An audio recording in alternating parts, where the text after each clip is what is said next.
Fortnite is coming back to the iPhone. The original Battlefront is returning to consoles and PC in a new way, and Sony is now releasing games to Xbox? Stay tuned as an engineer covers today's news in the gaming space.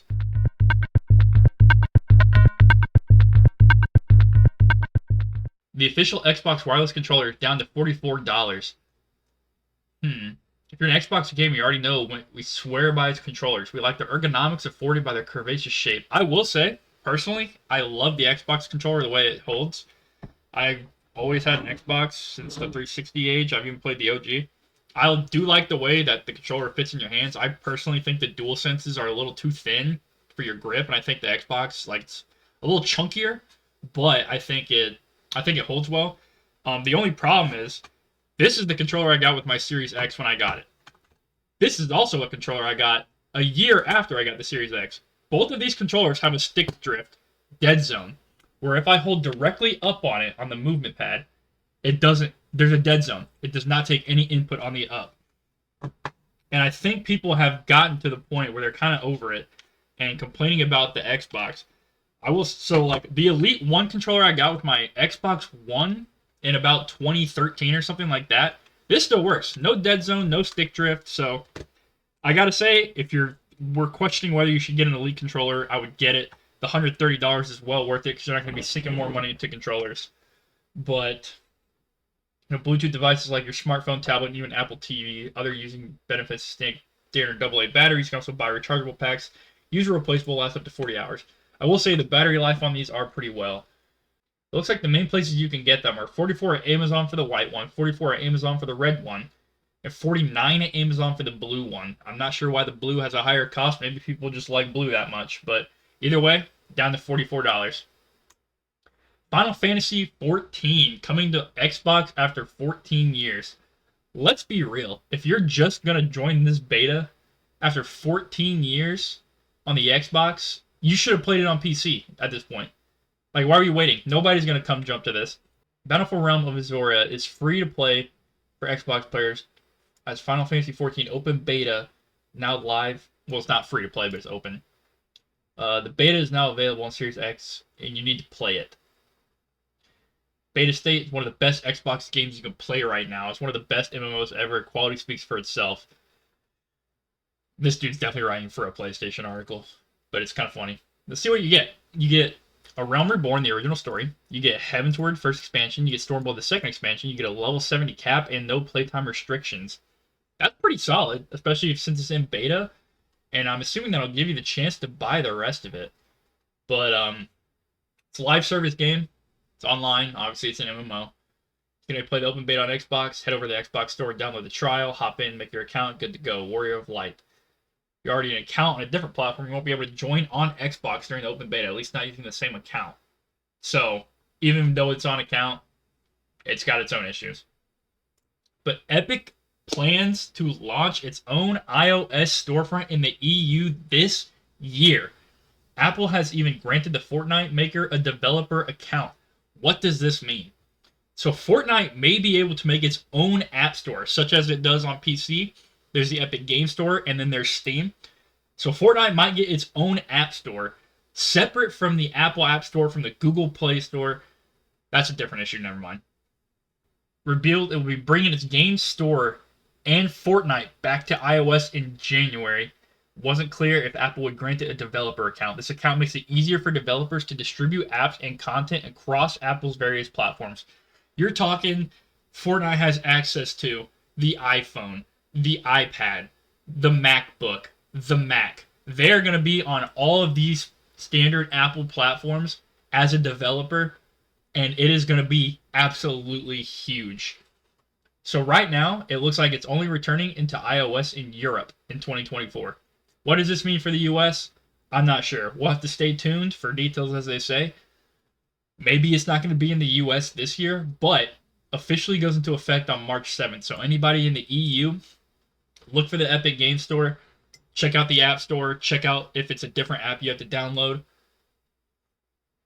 Because Fortnite's coming back to the iPhone, baby. And this is following Epic winning their lawsuit against Google recently. They sued Apple, and Apple banned them from the platform. This was previously.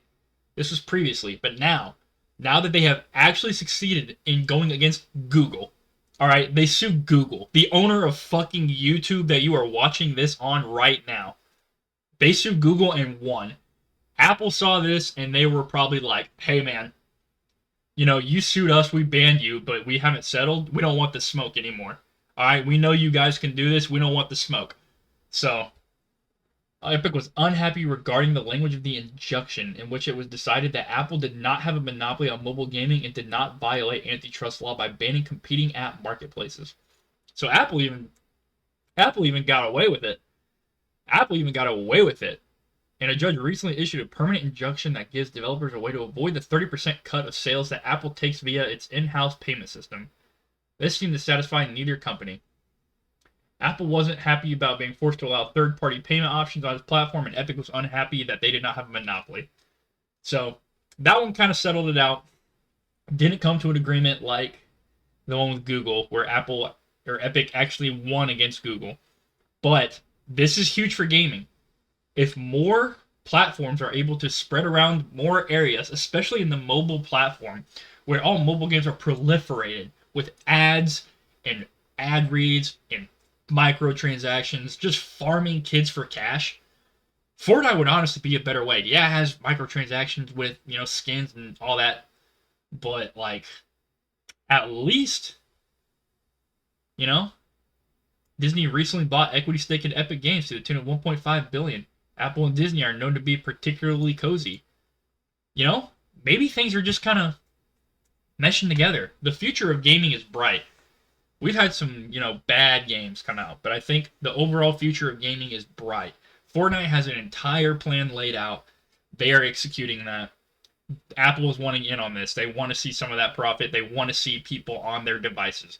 You know, if you want to buy the new iPhone 15 and play Fortnite mobile or Rocket Racing or Lego Fortnite on the go on your mobile phone, you're going to want the best experience possible, so you are going to upgrade to the new iPhone. And that is what Apple is looking at here. And now, for the best.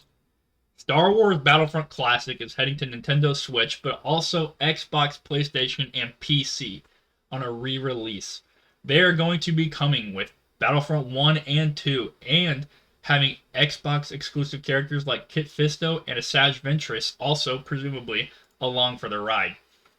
At the time, the character was exclusive to Xbox consoles via an Xbox Live patch. However, Nintendo managed to get the green guy on board, which isn't surprising. It just announced a bunch of Xbox games heading to its console. See, along Kit Fisto, the Battlefront Classic Collection will bring maps, editions of the games, Jabba's Palace, 64-player locations such as Death Star and Naboo. Hero Assault Mode is also set to return. I mean, we're going to see the return of Conquest. We're going to see the return of heroes versus villains. We're going to see 64-player multiplayer combat. I really wonder if on the online version they're going to have the Epic Blaster and things like that. But this is huge for the nostalgia factor. I remember I was a kid. I got my dad's original Xbox, all right? When I got my dad's original Xbox, I played Knights of the Old Republic 1. I played Knights of the Old Republic 2. And I played Battlefront 2 Classic. And I grinded Conquest mode on my own after school. I didn't have online servers or internet access with Xbox Live. So I played on my own. But I played about every day. I played Conquest and I played Heroes vs. Villains. I would just load up into Tatooine, jump around as a Jedi, and just swing around and have fun. And I'm telling you, if this comes out in an even better state of where that game was then, we're all going to be in for a real treat here, folks. Anyways, I'm signing off. It's Computer Engineering Gamer. Man is lost without the sauce, but the same ain't get lost in the sauce. Have a good day.